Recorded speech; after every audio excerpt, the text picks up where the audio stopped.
Démêler les échecs géopolitiques, la manœuvre stratégique de la Turquie au-delà des tactiques kabbalistiques de Netanyahou.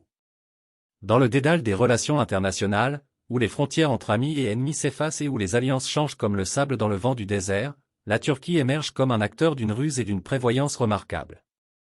En adoptant une perspective machiavélienne, on peut discerner la danse complexe orchestrée par Ankara, évitant habilement les pièges de la politique régionale tout en surpassant prétendus alliés et adversaires.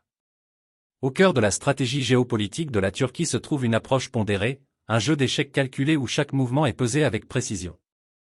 Contrairement aux interprétations superficielles, l'abstention de la Turquie de toute hostilité ouverte envers Israël ne naît pas de la faiblesse mais plutôt de l'acuité stratégique.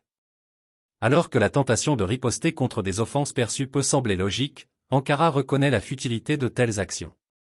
Au lieu de cela, elle attend son heure, permettant à ses adversaires d'exposer leur vulnérabilité tout en renforçant discrètement sa position. L'affirmation selon laquelle l'animosité historique de la Turquie envers les Arabes et les Iraniens devrait naturellement aboutir à une agression contre Israël dément une compréhension plus profonde du calcul géopolitique d'Ankara. En effet, bien que les trahisons passées puissent persister dans la mémoire, la Turquie opère selon une éthique pragmatique qui transcende les notions simplistes de solidarité ethnique ou religieuse. L'idée que la carte musulmane influence la prise de décision turque est rapidement dissipée. L'allégeance d'Ankara ne réside pas avec des frères idéologiques mais avec ses propres intérêts nationaux. Sous le vernis des tensions régionales se cache un réseau clandestin d'alliances et d'animosités, où les véritables adversaires de la Turquie ne sont pas les États voisins mais de sombres puissances mondiales. La mention des Rockefeller et des Rothschild évoque un récit de manipulation secrète, où le destin des nations est dicté par des mains invisibles. En effet, le spectre des desseins impériaux qui ont autrefois annoncé la chute de l'Empire ottoman plane, servant de leçon pour Ankara. L'affirmation selon laquelle la Turquie entretient des liens plus étroits avec Israël en coulisses qu'avec des alliés traditionnels tels que les États-Unis révèle une compréhension nuancée des dynamiques géopolitiques. Dans la danse complexe des agences de renseignement, les alliances se forgent et se trahissent avec la même impunité, et la loyauté est une marchandise échangée en murmures et en accords en coulisses.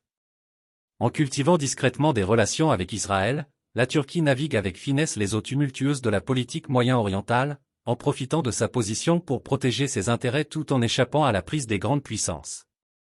Le récit de la peur de l'Iran face à la puissance d'Israël se révèle être une façade, une mascarade soigneusement orchestrée visant à maintenir l'illusion de force face à la pression externe. Sous le bravado se cache un régime enchaîné par ses propres insécurités, dépendant du vernis de la résistance pour étouffer les dissensions internes. La danse cyclique de la confrontation et de la riposte ne témoigne pas de la puissance iranienne mais rappelle plutôt sa vulnérabilité. En conclusion, la manœuvre géopolitique de la Turquie transcende les récits simplistes d'animosité ethnique ou religieuse, enracinés plutôt dans un calcul machiavélique qui privilégie le pragmatisme sur l'idéologie. En renonçant à l'attrait de la riposte immédiate au profit d'une stratégie à long terme, Ankara navigue avec finesse les eaux tumultueuses de la politique régionale, en profitant de sa position pour surpasser prétendus alliés et adversaires.